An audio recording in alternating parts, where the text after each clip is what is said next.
So, you have found your passion, established your business, and grown it through word of mouth. Although referrals have helped, you know your business has the potential to help so many more clients in the digital world.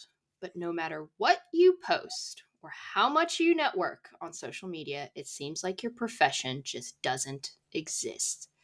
People only realize they need your specialty when the problem is staring them right in the face. This is the bane of existence for many businesses in highly niche, super specific specialties. And this is the problem that we are going to talk about today on the Mad Marketing Mums podcast. Michelle Lange is a teacher turned entrepreneur, TikTok, and wine lover who takes away the pain of content creation and social media strategy off of busy entrepreneurs.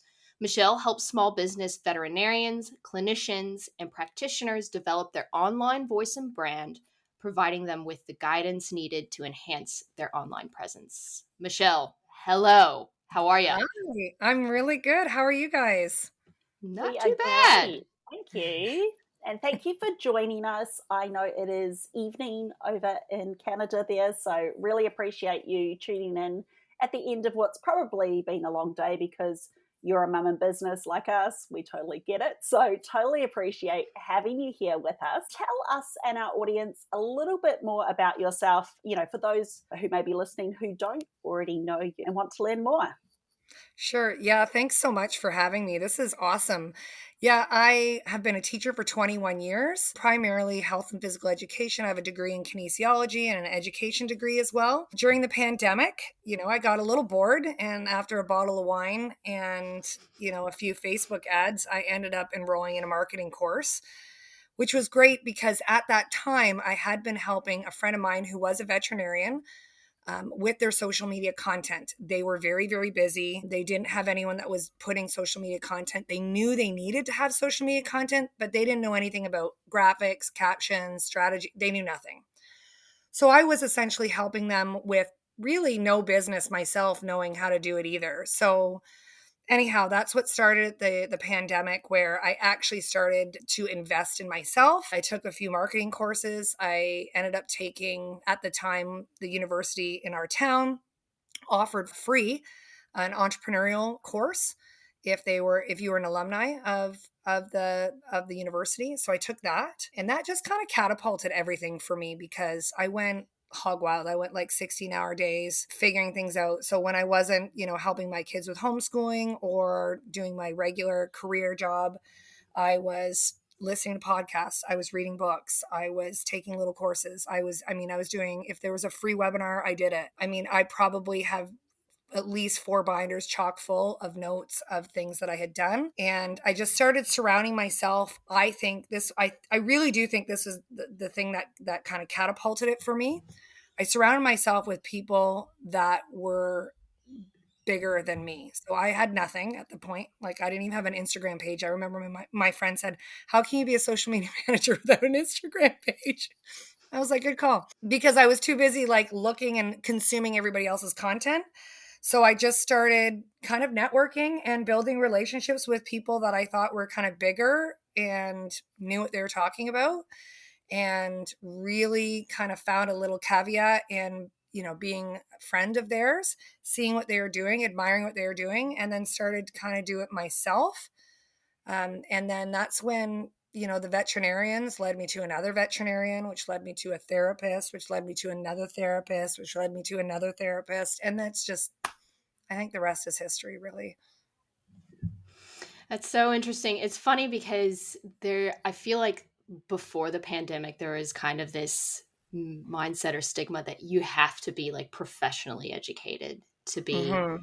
in marketing. And that is not the case. I think it's if you can, you know how to socialize and you know how to apply those socialization skills in a digital area, then marketing is definitely your jam. I And think and the number of professionals I know that don't have like a diploma or professional accreditation but are still brilliant at doing their job in marketing is surpasses the number of people that actually have a degree in it.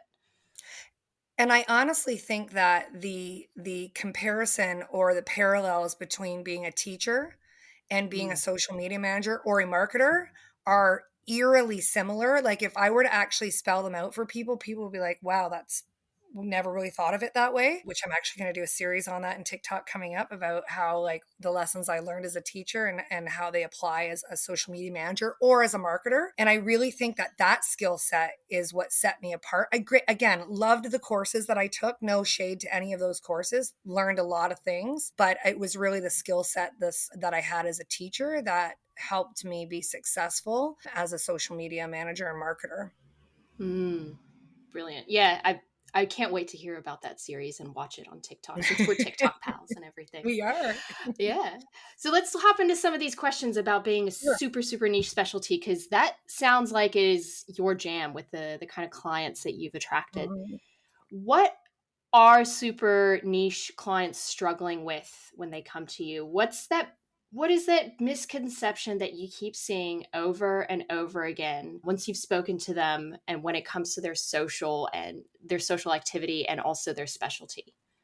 So I always like to categorize this into two parts. The first part is it's a mindset. So they will be like, I'm almost too niche that I need to broaden. Immediately they want to broaden their pillars or they want to broaden their target market.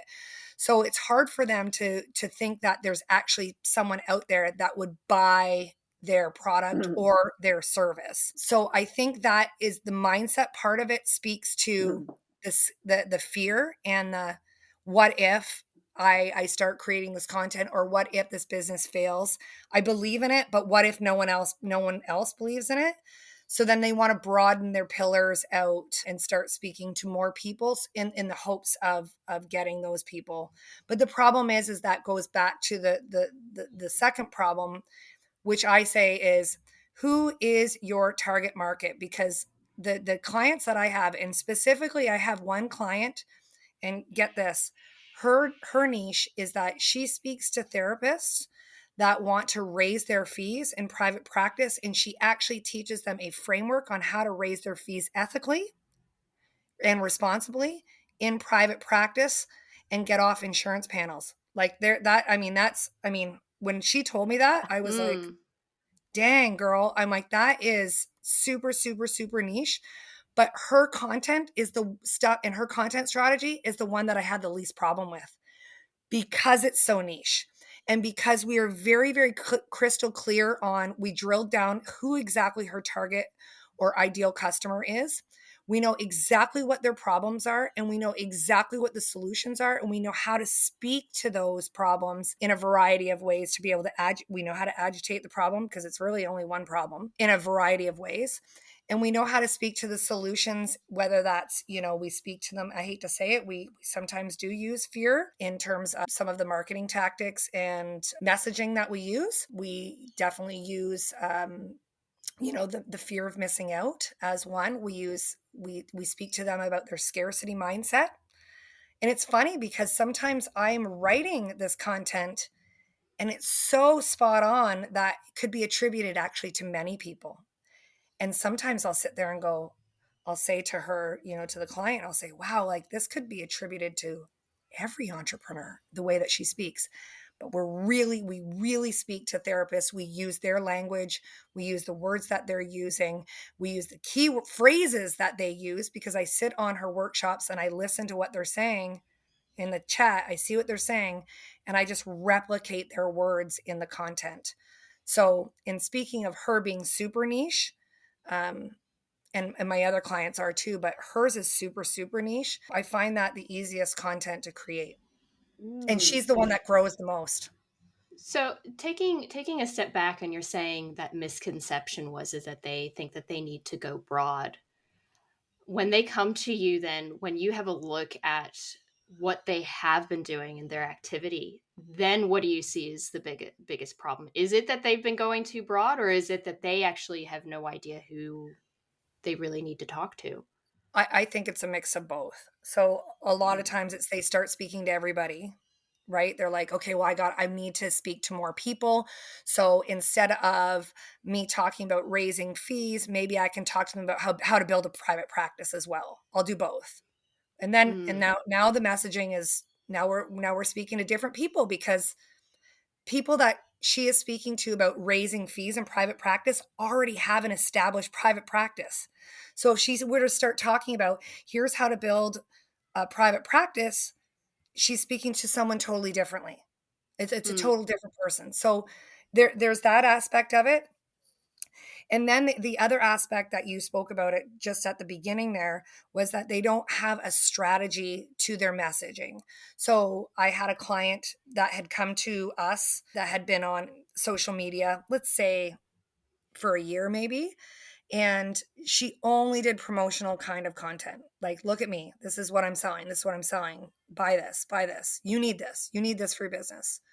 And then she was wondering why no one was buying from her. And I said, well, no one knows who you are. No one knows you. Like, you don't show up in stories. We don't know your values. We don't know what you stand for. We don't know what pisses you off. We don't know what frustrates you. What do you do on the weekends? Are you mom? I don't even know that you're mom. Oh, you're a mom. Amazing. Well, I didn't know that based on your social media, because right now all it is graphics and you trying to sell to me that I need your course. And so mm, since changing her strategy to include more of her personal pillars and really mix them in with her brand pillars with educational content to show off her expertise and collaborational content with other therapists. This is another therapist I'm talking about now. And we mix that in with the promotional content. We've definitely seen an increase in the sales that she's had because it's much more targeted to the people that she needs to be targeting. And it's more interesting content in general, by the sounds of it as well. It's not all just sell, sell, sell.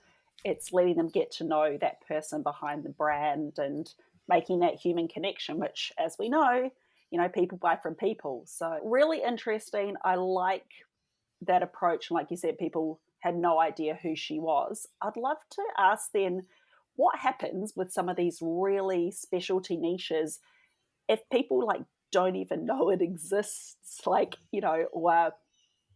or they do know it exists, but it's the type of niche where maybe people are a little bit afraid or Mhm. ashamed to acknowledge that they, endorse you. So some examples Clem and I were chatting about a little bit earlier, bereavement coaches or death doulas, or worked with somebody who was establishing a business helping couples with intimacy problems, which is very niche and very specific. The problem is, and I said this to her at the time, I said, people aren't going to like your content or comment on it. You have to understand that because they don't want any of their friends seeing them interacting with this brand. So how do you approach that when we're talking about, I guess super niche things that, yeah, people aren't really going to engage with in the same way that they would with with other brands on social media? Right. Like, I mean, it's easy to engage with something that's funny that you're like, oh, that's me. I've done that before. Or something that's controversial where you want to be like, that's not true. That's no way. Like, that's very easy to do. Keyboard warriors. And we've all done it. One of my clients right now was really super niche before. He specialized in helping men, specifically helping men with their relationship problems, whether or not they, had intimacy problems or they had difficulty with their partner, they couldn't communicate. Right. We weren't seeing, people aren't commenting going, yeah, that's me. Like, they're not doing that. But what he did find was we did get a lot of shared content. He did get a lot of DMs, and we used the DMs and the shares as metrics, and we would analyze that to say, so someone is sharing this with somebody else to say, hey, this is something maybe you should know about, or hey, honey, this is how you feel. And I'll be honest with you, my husband and I, we share content back and forth with each other that we find valuable to help us with our relationships. But my husband's not commenting on it going, oh, yeah, my wife's like that. Like, no one's doing that. But the share is a key metric, as well as the DMs, which he had a lot of people that would meet with him and do sessions, like therapy sessions online, which was great during the pandemic. He got a lot of business that way by men specifically. And a lot of times it was the partner had, shared it with their partner to say, hey, would you be willing to go and meet with him? He does virtual online sessions. And then the partner, the male, would say yes. So he actually got a lot. But if you were to look at comments and likes, it did not display to everybody else, but his account grew in following, which was interesting. Just not a lot of comments. And I So actually do have a friend interesting. of mine that's a bereavement coach, and it's the same thing for her. Mm. You get a lot of hearts or a lot of, thanks for sharing, or this really resonated with me today, but no one's like putting their life story in the comment section. No, exactly. So yeah, those, and again, a reminder to everybody listening, this is why, likes and comments aren't necessarily the measure of success. I think those private shares are so important Mm-hmm. because there could be somebody having a full conversation offline about your brand, talking about whether or not they should buy from you. So Mm-hmm. that's so, so powerful. And actually, they announced something the other day. They're going to be making it easier for you to privately share reels, I heard. Oh. So, And side they note on also, that, but again, a really good, hopefully, we'll be able to see the metrics on that to know mm, that they've been shared privately as a way to gauge success. and Mm-hmm. Instagram still hide likes as well, don't they? You can Do they? choose whether or not you want to You can have your likes choose. hidden. So, yeah, if you don't want people to know how many likes something got, some piece of content received, you can hide that. But Mm, I just keep mine visible. I don't really care. Mm-hmm. Same. yeah. For a super niche or somebody that where there could be a lot of shame, that might be an idea to do, because then that way no one can see who's liked your stuff. But Mm-hmm.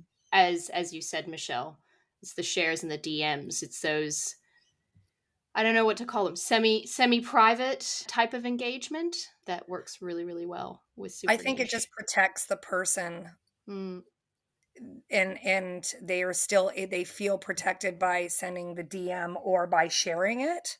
Mm, Again, for him to have, when him and I met during the pandemic, he was struggling. He had lost 2/3 of his business. And within 4 months of us being together, he was having to turn people away.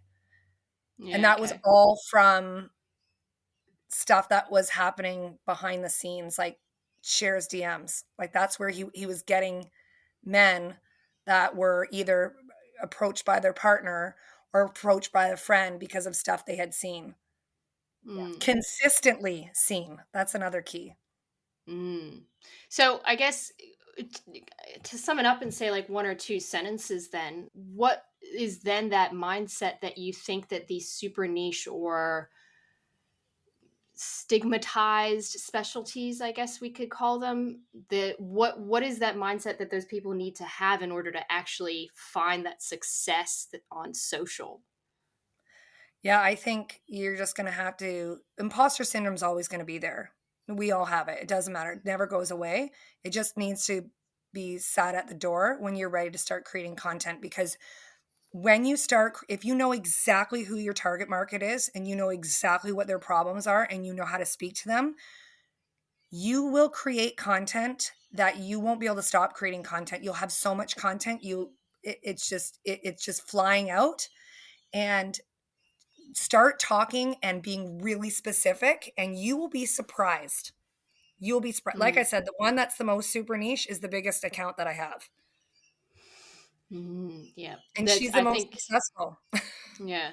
Yeah, I think that what you said about imposter syndrome is correct. Is if you start comparing yourself to other people that aren't even necessarily your competition, really, then what's the point of being on social then, And in as a some, way? and I know you guys talk about this on your podcast, but social media, as we know, TikTok up here in terms of that funnel, and then you've got Instagram. But you need to move them off of those social media channels and into an email list where you can really nurture those people and start sharing your offers and showing what you do. I come back to this client that's super, super niche. She really does a good job in her email list by sharing case studies. She goes deep into the case studies.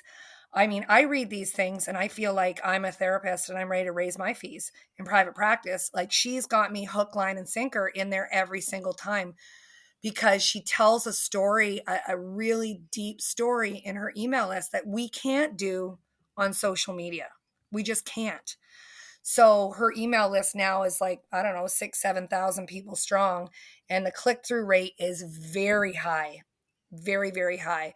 So I think that, I always say, I'd like to say that it's, I'm the milkshake that brings the boys to the yard, but she's the one that's doing all the heavy lifting in the emails and the funnel in the email. And if you don't have that Amazing. email set up, it's really, really hard to nurture those people.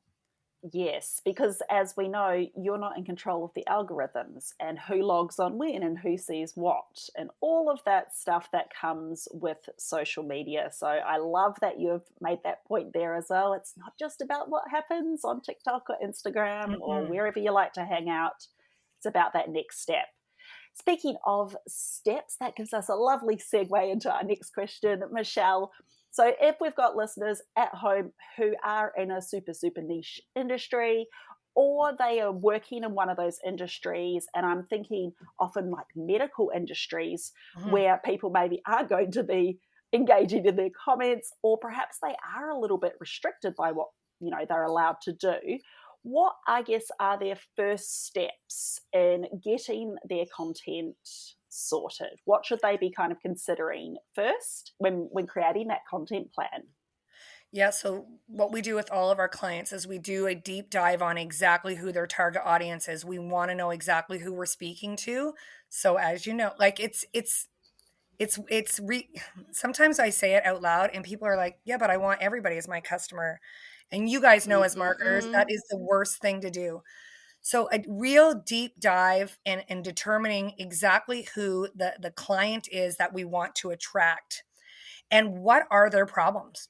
What are their problems? And if we want to use the veterinarian as an example, because that was my first real go round at this, we knew that they were not serving animal owners that had hamsters or horses or reptiles or fish or birds. So we knew that it was only cats and dogs. Okay, so that was level one. Well, we know that the veterinarian I know here in Canada, it's not cheap. It's not a cheap service, and they were not running a cheap service. There are different veterinarian levels that maybe run a different Mhm. for people that have pets that need help. This was not them. So when we're doing that, that really needs to be reflected in our content. They wanted to attract people that made at least probably $70,000 to $80,000 a year that had animals, specifically these types of animals. And in that content, then what were the main problems that they were having? The biggest problems, obesity, and because I asked them that, obesity in cats. Another biggest problem was senior pets and then vaccines. Those were the top three every single time. So when we sat there and we looked at all of those three, we could then narrow down.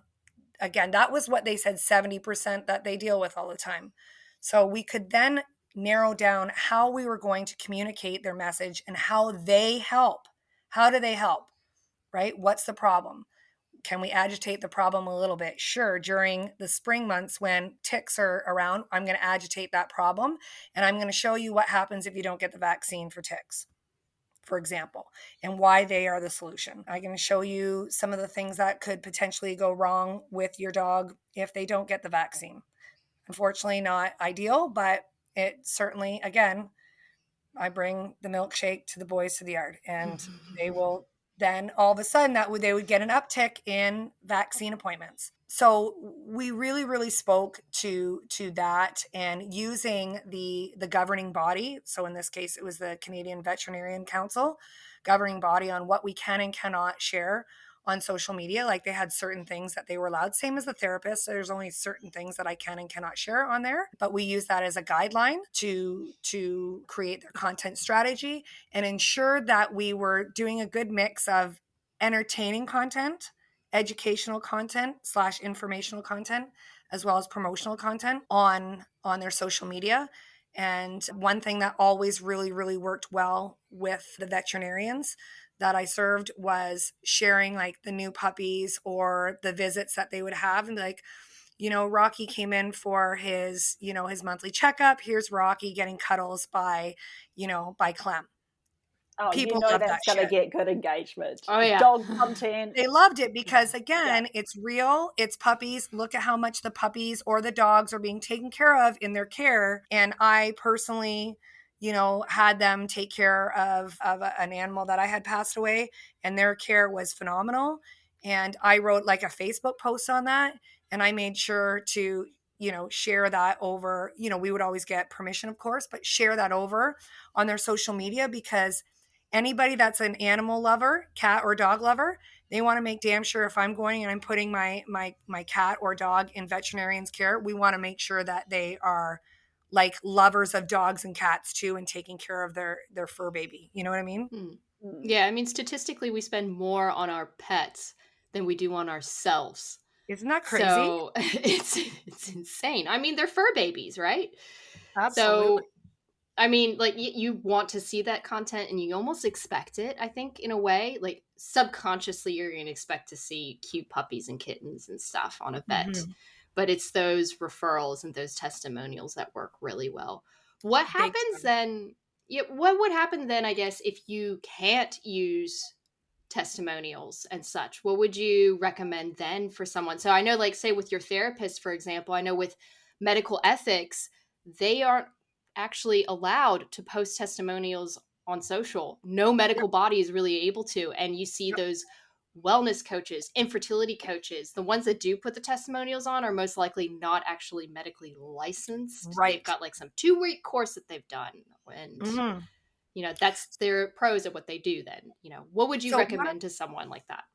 Yeah. So if I look at it from the therapy standpoint, we don't share any testimonials at all on the therapy, obviously. And I don't think as a therapist, I don't know Mm, like if I was a therapist, I wouldn't go be like, hey, would you be able to give me a testimonial? Can you yeah. imagine that conversation?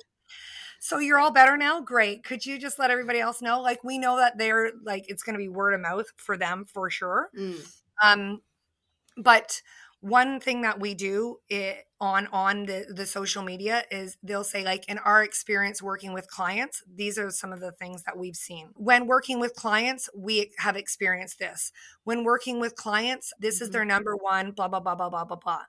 These are so we would say things like when we've worked with clients or when working with clients that have anxiety, or when working with clients that have had intimacy problems, these are some of the strategies we have used.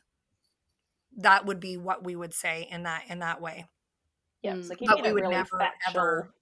Yeah. Yeah, yeah. I've seen lawyers on TikTok who they'll tell a story about a client, and I don't Mhm. I don't believe that they've actually necessarily gotten permission about it, but the way that they've gone about it is, this is a story about blah, and then they'll talk about the case and they're go, this is how I solved it.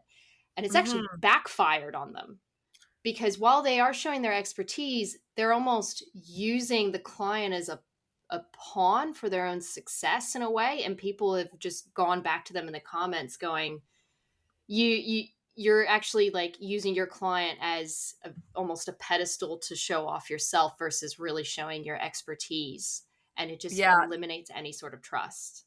Yeah, I, So you, I'm surprised by that because mm, well, at least in my experience, you were not allowed to do that. But no, even tell the story, you're not. The only time we do testimonials is if like my therapist coached another therapist, like helped mm, another therapist like build their private practice or help them to copyright or help them to network. And they're like, oh, this person helped me with my blah blah blah blah blah. Then that's allowed, but we yeah, don't, not if it's a therapy, it's a client therapy client yeah. privilege. Yeah, so there's definitely ways around, showing what you do in your expertise without actually showing any testimonials. And if you've got puppies and kittens in the mix, then by all means use them. And interestingly enough, with the veterinarians, we always had to get permission from Mm, the client to share it as well. yeah. Well, Yes. it's Yep. kind of courtesy, I think, in a way, to Yeah, do that yeah, as I well. think so Yeah. too. Yep. Yeah. So I guess from what you're saying is, it's really about the groundwork and the brainstorm in the beginning. Hmm. And And then the repetition of, as you know, Clem, you and I talk about this a lot, the repetition of the content where they are in their launch cycle. So my client, the super niche client, just finished a launch. Actually, it'll be officially closed on March 25th. So leading up to that launch, obviously we're moving through, that the awareness stages, and hopefully if they've been following her content, they will know that we're past that, and to the, are we considering this? Is this something that we're considering? And we really, really hit, we kind of double up her social media for the 2 weeks leading up to the open cart of transformational content, like seeing other people that have had experience with her in her course and in her program, making sure that showing that here's so and so that was charging $90 a session is now charging $270 a session and has 10 less clients and has now paid vacation, is now putting in money into her 401k, in just 6 months of being in this course. This is what she used to be like, and now this is her now. Like, we do a lot of that content, like meet Clem or meet Krishla. Krishla is a working mom with 2 kids who, blah, blah, blah, blah, blah, after only 4 months in the course, this is what, and then obviously a testimonial from Krishla. We do a lot of that leading up to the open cart. So when we are creating that content, now what's going to happen starting April 1st, the content's going to go back to educational content, awareness, key content. Who's Tiffany? What does Tiffany stand for? I just said my client's name. I didn't mean to say that, but I'm sure she wouldn't care. She would love it because she's awesome. But we go back to, really, awareness and interest type of content, and making sure that people, do they know even what raising fees are? And why do we raise fees? And why do we want to be off insurance panels? And why are we worried about burnout? And so we go back into that swing, and that's a lot of repetitive information that we've already shared before. I'm just going to zhuzh it up again. Well, and you've got to share it again, because not everybody sees your content. You're always getting new followers, hopefully, if you are growing. And even if you've had followers for a long time and they've watched this content, sometimes they need to hear it a few times in order to go, okay, I'm now ready to take action. I'm now ready to buy the thing or take the next step or whatever that looks like. So that totally makes sense. Well, we don't know when our next client or customer is going to come in. I just bought something off someone I've been following for a year. And we don't know when that's going to happen. I see it happen all the time with Tiffany. People follow her for quite some time and they go, you know what, that's it. Like because she does like a 5-day challenge that she does live, and she's phenomenal live. Like, just, she's like a magnet, and she gets them in there, and people are like, you know what, I've been doing this for 6 months. I've been following you for 6 months. I read your emails. I just need to invest in myself, because they have a hard time investing in themselves because, one, they're moms, because she knows who to target. They're moms that are working their asses off, that likely came from a middle-class background. So they already have a middle-class mindset, right? I don't know if you guys have that, but I have that. So like, they're squirrels with their money. Yep. So then they're not willing to invest it because they're not sure they're going to make it back. But every single person, because obviously I sit in her course, like I am on the group chat in her course or her Slack, every single person's like usually within the first month to 2 months going, oh my God, I should have done this sooner. I've already made my money back, and I'm still going. Amazing. That's so good, and such good, like, it's so good to see those tangible results for people so soon, because, that obviously then backs up her claims as well to be able to show those. I feel like you've sort of answered the last question here, because you've given us so many recommendations and tactics, which, thank you, so useful for people listening at home. Are there any kind of final tips or tactics or just little tweaks that people could be making to their content to really get more eyeballs on their business if they are in this sort of super niche category? Yeah, if you're in a super niche category, really know the keywords of what your target audience is talking about, and stay within those keywords and don't go outside of those keywords. Like, so for example, with Tiffany, I wouldn't, everything's around like marketing for therapists, private practice therapists, new therapists, Black therapists, therapists of color, therapist of Instagram. Like, I'm not going outside of that and saying like marketing entrepreneurs. I'm not doing that because that's going to target somebody else. I'm really, really in there. And all of her captions and every single piece of content I make is keyword rich. Um, everything I do, and I repeat it a lot. I repurpose the content in a variety of ways. So one thing I try and do is I try and make one piece of content 10 times. So if I'm sitting there and I've made a carousel, I try and make that carousel 3 times. I try and turn that into a story. I try and turn it into a couple reels. I try and pull it out. Can I make a list post from that? Could I do a infographic? Can I repurpose the caption?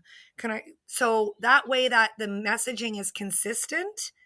And I've never once ever had anyone say on her content, oh, this is boring. Like, I've already seen this before. I've never had anybody say that. So it's clearly working. So that's my first tip, is to repurpose as much as you can. My second tip would be to really, really know what the tangible results are of your business. And you kind of said that a little bit, Krishla, and it kind of reminded me that that's something that we talk about a lot in our business, that if someone were to be a client of yours, or buy your program, or buy your service, or buy your product, what result are they getting when they buy from you? Be very, very clear on that and speak to that regularly. If you are able to do that over and over again, as you know, we've talked about the marketing rule of 7, you and I, Clem, before.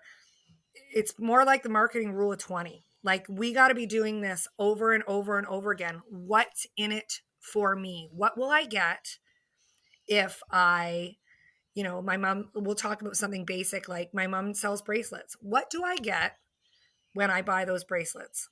Right? My mom's like, well, this is dumb. There's a million people that sell bracelets. You're right, Mom. They do. But what's your story, Mom? Why do I want to buy from you? Well, you're a grandmother that has 6 grandchildren, and that you have a love for this because it makes you feel connected to the stories of your life, and you tell the stories of your life. And I want to buy from you because you're a good person. That's why I want to buy from you, because I can buy those bracelets from anybody else, but I buy from you because you're a grandmother that helps, put money into their grandkids' sports, whatever. I don't care what it is. I like your story. So being able to actually talk about the tangible results, which for me is to look nice when I wear this bracelet with my outfits. I like those bracelets. They look nice on me. But also, are you able to set yourself apart by showing off your personal side of things that light you up, things that bring you joy, things that frustrate you, things that irritate you? Can you tie all of that in to your brand pillars? Because that's really going to scale you faster than anything else, So which is the not scariest being part. safe, right? Yeah. Not being safe, being afraid Yes. to have an opinion and to share it, and to maybe have some people not like you, because that can come with that, with having an opinion. Oh, I know it. I know it. So, So good, so Ah, good. Thank you for all of this really yeah, tangible it's my pleasure. information. And I preach on the repurposing, Michelle. This is something I teach my students, and that is, when don't just create one piece of content at a time, make it into multiple formats. Because Yes. what's the worst that happens? You have a few extra pieces of content sitting there for a rainy day. If you get sick, like I was yesterday, I had 2 pieces of content go out yesterday because they were already done. Off they Beautiful. went, even though I was in bed with my head in a bucket, Oh, so poor thing. I know, thank God I'm feeling better today. Um, but this is, the power of having those multiple pieces of Hmm. content. They're going to, like you said, they're going to reinforce your brand message. It helps to say things multiple times, as we've spoken about before. So why not do it? I just think that's something I see so often, that people are not creating multiple pieces of content on the same topic, or using that same, larger piece of content and repurposing it. Yeah, agreed. Yeah, I hear the comment all the time. Well, I used that already. not Okay. everybody knows that. Yeah, and It's like, and what's your point? Yeah, exactly. Well, Michelle, thank you so much for coming. We've got a couple of quick fire questions Sure. that I hope you haven't seen them yet, because we were just like, what are we going to ask Michelle? We've got a couple, but what else are we going to ask her in terms of quick I fire? have not So, seen them, so that now I'm nervous. oh, good. All right. So, first one, what's your drink of choice? Oh gosh. Easy. White wine, Two Oceans, white wine, Sauvignon Blanc. Hands Mm, down. okay, I okay. don't. Where is that from? South Africa.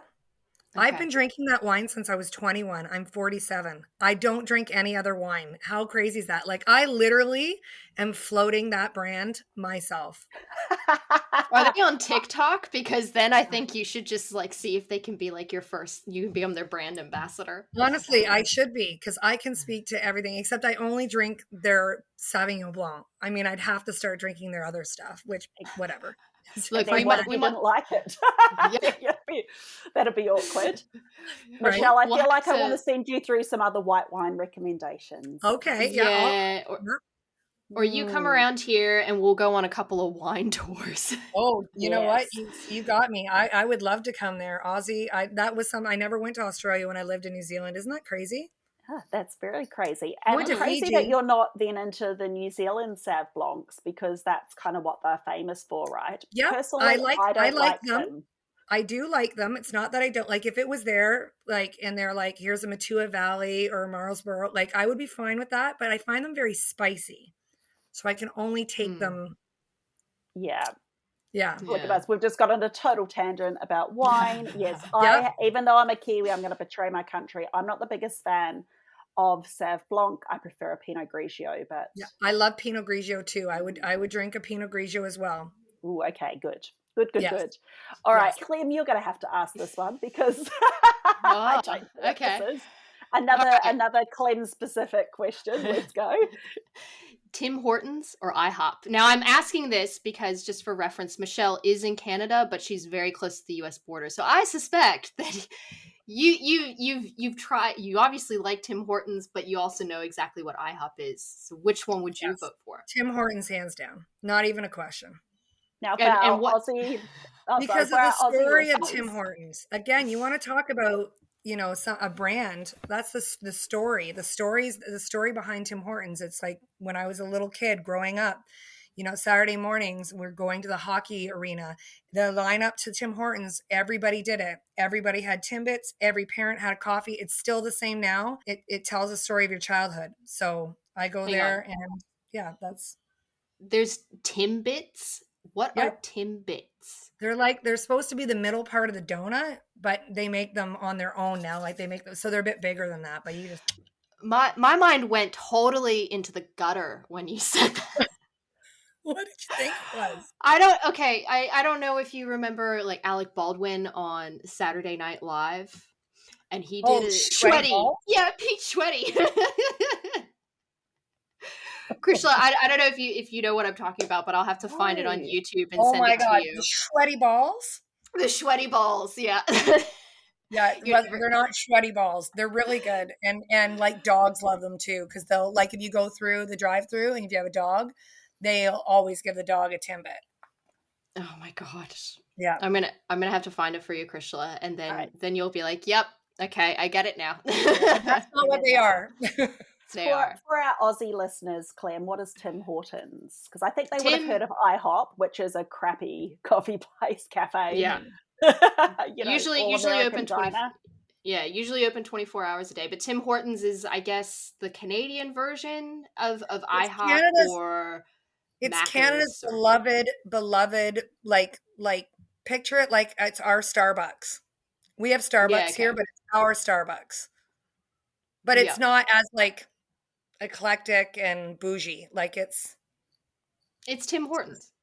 yeah, it's coffee and donuts, Yeah. some Yeah, sandwiches, okay. and some soup. Okay. All right. That's Krishla, it. you take the next one. All right, we'll go back to talking about marketing, shall we? We've gone wine, we've gone coffee, we've gone donuts, all things which we truly love, actually. Tell me, Michelle, do you think that TikTok is going to be banned in the US? Gosh. Mm. Oh man. Give us your red hot prediction. I'm going to say no, and here's why. I just think that too many people know what's going on, really, about what's going on with this whole meta stuff in the background. Mm-hmm. I Mm-hmm. highly, highly, highly doubt it. But hey, weirder things have happened. Weirder I don't things are happening on a daily basis, it seems, right now Yes. in the US. So I Agreed. have heard, again, being homesick yesterday, I spent a lot of time on TikTok because that's my happy place. lots of talk about creators from the US moving over to Triller. I don't know if you've heard of that platform yet. We just had a look at it before the session because I mentioned it to Clem. It looks identical to TikTok. Come on. So if Mhm. something does happen, and maybe this is a hot tip for our listeners because, hey, you guys should be getting hot tips. I would say just casually go over and open an account and save your handle just in How do you case. spell that? It's like Triller, like thriller, but Triller. Triller. Yeah, yeah, Triller. Triller. Wow. you heard it here It's first. I think their supposed marketing point of difference is that they're very much about the music compared to TikTok saying we're an entertainment app.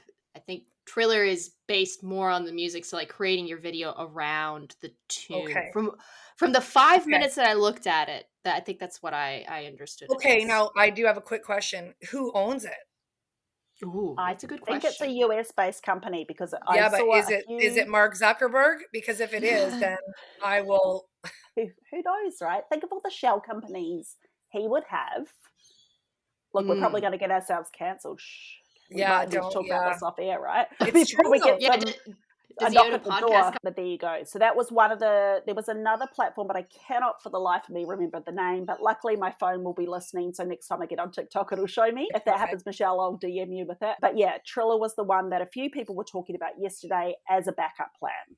And Okay. so I think if worst case scenario that happens, people will be likely moving over there. It looks identical, like seriously.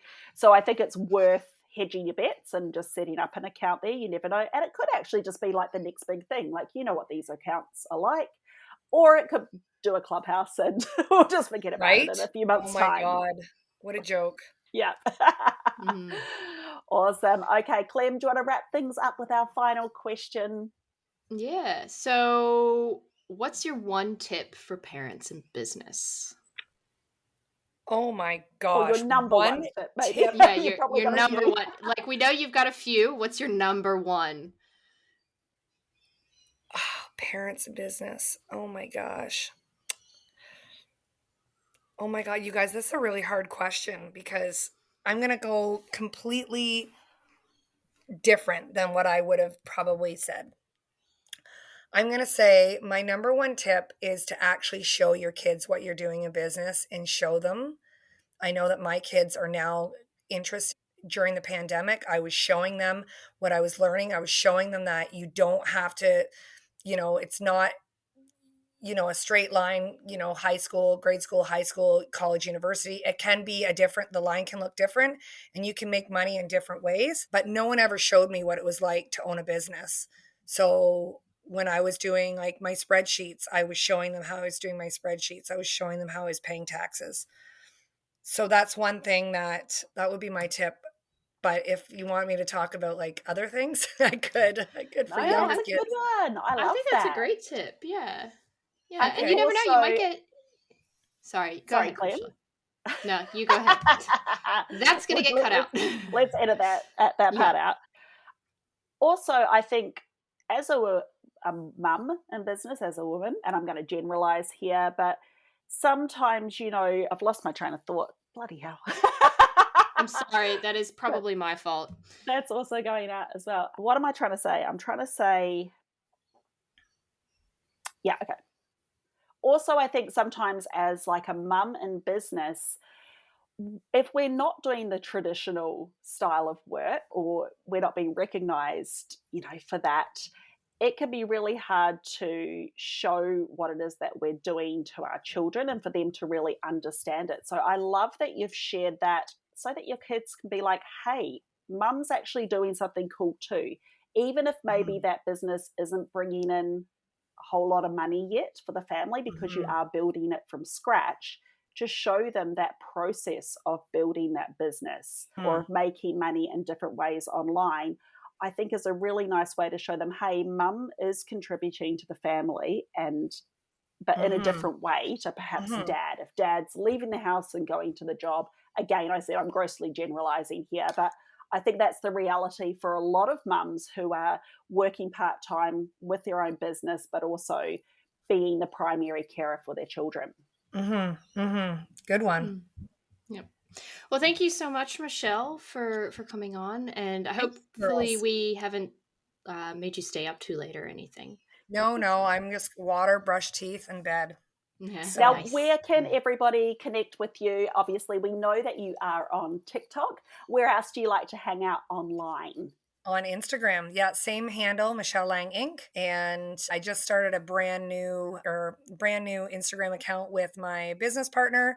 Today we just started it and it's called Your SM Besties. So Your Social Media Besties. That's on Instagram. And we're basically going to be helping social media managers with things like proposals and content strategy, et cetera, et cetera. So Awesome. I love that. All Cool. right. Well, we will, of course, link to everything in the show notes so you can find it nice and easily and to follow along with Michelle. Michelle shares really incredible content over on her TikTok. Be sure to go and follow her there. Or if you're not on TikTok, of course, you can follow her on Instagram. But thank you once again, Michelle. It's been such a pleasure that's talking to you. awesome. I've learned a lot, and I'm sure that our listeners would have as well.